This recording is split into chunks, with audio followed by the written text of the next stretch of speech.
এই মুহূৰ্তত মই উপস্থিত আছোঁ ধেমাজি লাচিত নগৰত আৰু ধেমাজি লাচিত নগৰত শংকৰদেৱ সংঘৰ ধেমাজি আঞ্চলিক শাখাৰ উদ্যোগত 30 সংখ্যক শিশু আইমাতৃ আৰু 29 সংখ্যক তেখেতলোকে যুৱ সমাৰোহ অনুষ্ঠিত কৰিছে।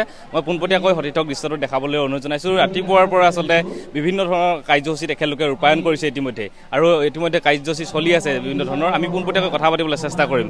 আজি আপোনালোকে 30 সংখ্যক শিশু আৰু আই মাতৃ সমাৰোহ লগতে 29 সংখ্যক যুৱ সমাৰোহ আপোনালোকে আয়োজন কৰিছে। কি কাৰ্যসূচী আপোনালোকে ৰূপায়ণ কৰিছে? কৃষ্ণ জয়গুৰু শংকৰ। আমি ধেমাজি আঞ্চলিক শিশু আই মাতৃ কল্যাণ সমিতিৰ ফালৰ পৰা আপোনালোক সভা আৰু চৰণত ধন্যবাদ আৰু কৃতজ্ঞতা জ্ঞাপন কৰিছোঁ।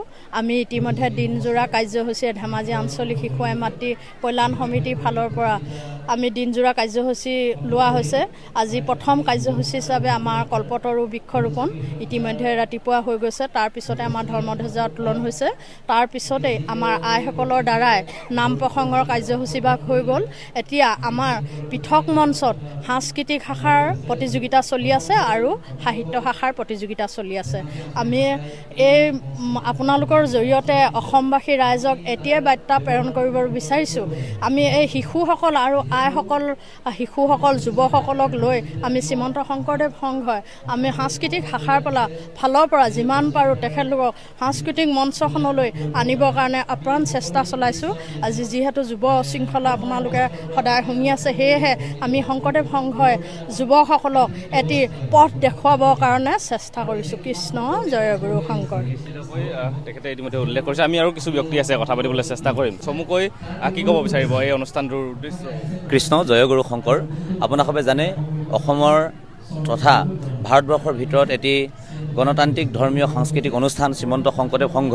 শ্ৰীমন্ত শংকৰদেৱ সংঘৰ কথা আমি বহু ধৰণে কথা কৈ আহিছোঁ যদিও কিন্তু আমি এতিয়া অলপ বেলেগ ধৰণে কামবিলাক কৰিব বিচাৰিছোঁ। কেৱল কথাৰে নহয়, কামেৰে আমি তাৰ পৰিচয় দিবলৈ বিচাৰিছোঁ। আপোনালোকে জানে অসম মুলুকত ইতিমধ্যেই মহাপুৰুষ শ্ৰীমন্ত শংকৰদেৱ গুৰুজনাই প্ৰৱৰ্তন কৰা এখন হৰিনাম ধৰ্ম, ইয়াৰ সাংস্কৃতিক যিটো ধাৰা বা গীত নৃত্য বাদ্যৰ যিটো ধাৰা, সাহিত্য সংস্কৃতিৰ যিটো ধাৰা বা শিল্পীক যিটো মনোভাৱ, এই গোটেই বিষয়খিনি একগোট কৰি মহাপুৰুষ শ্ৰীমন্ত শংকৰদেৱ গুৰুজনাৰ আদৰ্শৰে উজ্জীৱিত হোৱা বা প্ৰতিষ্ঠা লাভ কৰা শ্ৰীমন্ত শংকৰদেৱ সংঘই গোটেই মানৱ কল্যাণ, গোটেই মানৱ জাতিৰ কাৰণে বিশ্ব দৰবাৰত গুৰুজনাৰ আদৰ্শৰে মানৱ সম্পদ গঢ়াৰ এখন আন্দোলন কৰি আছে শ্ৰীমন্ত শংকৰদেৱ সংঘই। গতিকে আপোনালোকে বুজিছে আজি উৎকট 39 ডিগ্ৰী 40 ডিগ্ৰী চেলচিয়াছত হৈ থকা গৰমতো নেওচি আমাৰ শিশুসকল যুৱসকল আইসকল ওলাই আহিছে যে শ্ৰীমন্ত শংকৰদেৱ গুৰুজনাৰ আদৰ্শৰে এখন অসমৰ বৰভেটি আমি সৃষ্টি কৰিবৰ কাৰণে গোটেই মানৱ জাতিৰ মাজত ভাতৃত্ব এনাজৰীয়ে গুৰুজনাৰ আদৰ্শৰে আমি সমাজখন সুশৃংখল আৰু শান্তিময় কৰাৰ প্ৰয়াসেৰে আমি যত্ন কৰি আছোঁ। গতিকে মই বৰ বিশেষ নকওঁ, আমি কেৱল কথাৰে নহয় কামেৰে ইয়াৰ পৰিচয় দাঙি ধৰিবলৈ প্ৰয়াস কৰিছোঁ আৰু পৰৱৰ্তী সময়ত আমি ধেমাজি জিলা শাখাৰ ফালৰ পৰা আৰু নতুন নতুন কৰ্ম আঁচনি হাতত লৈছোঁ। এইসমূহ আপোনালোকে গম পাব, আমি এতিয়াই নকওঁ। বিশেষকৈ ধেমাজি আঞ্চলিক শাখাৰ আজি 33খন প্ৰাথমিক শাখাৰ জৰিয়তে আইসকল শিশুসকল যুৱকসকলক আমি এখন সুন্দৰ মঞ্চ দিয়াৰ প্ৰয়াস কৰিছোঁ।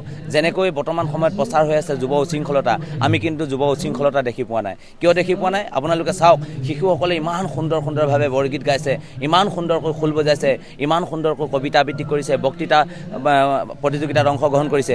এইবিলাকৰ পৰাই জানিব পাৰি যে আমাৰ শিশুসকল বিপদগামী হোৱা নাই। এতিয়াও গুৰুজনাৰ আদৰ্শৰে আমাৰ শিশুসকলক, আইসকলক, যুৱকসকলক আমি আগুৱাই নিব পাৰিছোঁ।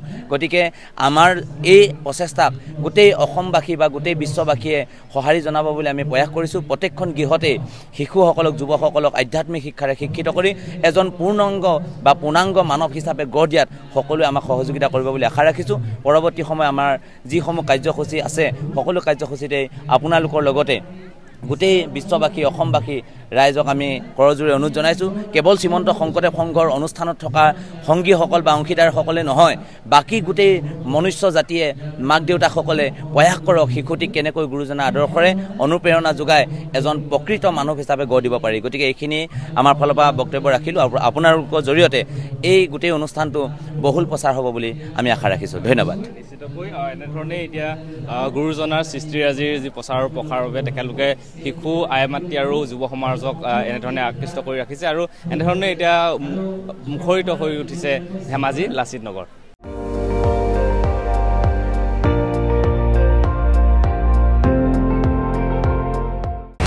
আপুনি চাই আছে ND24, সৰ্বশ্ৰেষ্ঠ নহয় সৰ্বোত্তমৰ দৌৰ।